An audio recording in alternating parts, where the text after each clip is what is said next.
तो कैसे हो डियर स्टेनोग्राफर्स, स्किल की तैयारी आप लोगों की बढ़िया चल रही होगी।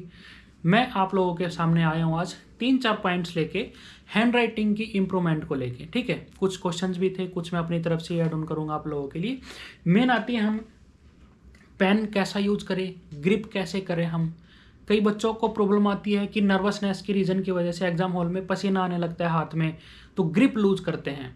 मेरे साथ भी ऐसा हुआ था। मैंने फर्स्ट टाइम स्किल टेस्ट दिया था, दिल्ली डेवलपमेंट अथॉरिटी का एग्जाम था, तो जनवरी में स्किल था उसका। जनवरी में सर्दी होती है, नेचुरली तो स्वेटिंग नहीं करनी चाहिए, बट एग्जाम हॉल में नर्वसनेस इतनी थी ना कि मेरी उंगलियों से पसीना आ रहा था, नर्वसनेस थी वो। उसमें हुआ क्या कि मैंने पेन पकड़ा यहाँ पे स्टार्टिंग की, बट वो ग्रिप लूज करते करते करते फिसल के हाथ मेरा उंगलियां आगे आ गई बिल्कुल टिप पर। क्या हुआ, उससे बार बार मैं अगेन एंड अगेन उसको ऊपर कर रहा था, हर दूसरी लाइन में चेंज कर रहा था, स्ट्रोक्स नहीं बन पाए, मेरी हैंड राइटिंग खराब हो गई है ना। तो ये सारी चीज़ें थी।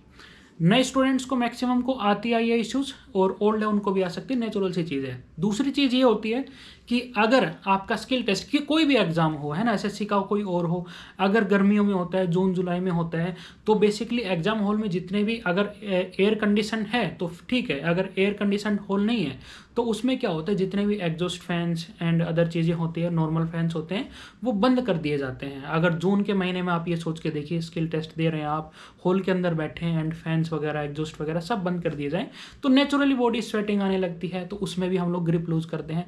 तो इसका सोल्यूशन क्या है? इसका सोल्यूशन मैं आपको बताता हूँ। सबसे पहले मेन चीज़ ये है कि आप लोगों को एक रबर बैंड ले लेना है। नॉर्मल रबर बैंड है ना, जो नोट की गड्डियों पर लगता है, वो है। पेन लेना है अपना, पेन पे इसको जितना भी हो, लेंथ जैसी है रबर बैंड की, उस हिसाब से 5, 6, 7 बार आप लोगों को इस पे घुमा लेना है ना। ये इस टाइप से आपको कुछ कर लेना है। मैंने थोड़ा सा इसको लूज ही रखा है, ठीक है। आप लोगों को ढंग से टाइट ग्रिप में इसको बांध लेना है यहाँ पे। अब इससे देखना, आप लोग ऐसा करके देखना, अब इसमें क्या होगा, जितनी भी नर्वसनेस हो, जितने भी पसीने हाथ में आ रहे हो, क्या होगा कि ग्रिप लूज नहीं होगी। यहाँ पे अगर आपने हाथ रखा है डिक्टेशन की स्टार्टिंग में, तो डिक्टेशन के आखिर तक आपका हाथ यहीं पे बना रहेगा। आपको पेन को दोबारा से सेट करने की उंगलियों में नीड नहीं होगी, ये इसका फायदा होगा। दूसरी चीज ये होगी, जैसे ही आप लगाओगे ना, लगा के डिक्टेशन लिख के देखना, एक 300-400 वर्ड, आपको हैंड राइटिंग में दिन रात का फर्क दिख जाएगा अपने में। ये चीज इंप्रूवमेंट होगी आपकी। दूसरी चीज आती है कि सर नेचुरली हमें ग्रिप कहाँ पे रखनी चाहिए। अगर हम पेन यूज कर रहे हैं तो ग्रिप उसमें हमें बिल्कुल यहाँ पे टिप के पास में रखनी चाहिए या ऊपर रखनी चाहिए, कहाँ पे फायदेमंद होती है। देखिए, जब भी हम लोग लिखते हैं ना, मैं प्रेफर करता हूं कि आप ग्रिप को जितना हो सके ऊपर रखें। क्यों? क्योंकि अगर आप नीचे रखते हैं, मैं कोई भी लाइन इस टाइप से लिख रहा हूं, तो मैं देखिए अगर अप डाउन मूवमेंट करूंगा तो मुझे पूरे हाथ की मूवमेंट करनी पड़ रही है, क्योंकि मेरी ग्रिप पास में है। ग्रिप कहाँ है मेरी? बिल्कुल पास में है। तो क्या करनी पड़ रही है? हाथ की मूवमेंट कंप्लीट अप डाउन। अगर मैं थोड़ी सी ग्रिप पीछे रखता हूं, तब मेरा क्या काम हो जाएगा, मुझे सिर्फ उंगलियों की मूवमेंट से काम हो जाएगा। देखिए, अब मेरे हाथ की मूवमेंट नहीं कर रहा हूं, ठीक है। अगर मैं ग्रिप पास से लेता हूं तो मेरे पूरे हाथ की मूवमेंट मुझे करनी पड़ती है। अगर ग्रिप को दूर रखता हूं तो सिर्फ उंगलियों के मूवमेंट से काम हो जाता है। इससे क्या होगा, इससे बेसिकली आपकी स्पीड इंक्रीज होगी, और जो आपके स्ट्रोक्स हैं आउटलाइन से, वो ऑटोमेटिकली फास्ट बनेंगी, ईजी बनेंगे आपके लिए। ये चीज़ फायदेमंद रहेगी, आपकी हैंड राइटिंग भी इंप्रूव होगी और स्पीड भी, दोनों चीज़ें इंप्रूव होगी। तीसरी चीज़ हमारे सामने मेन इंपॉर्टेंट चीज़ आती है कि सर पेन किस टाइप का यूज़ करना चाहिए।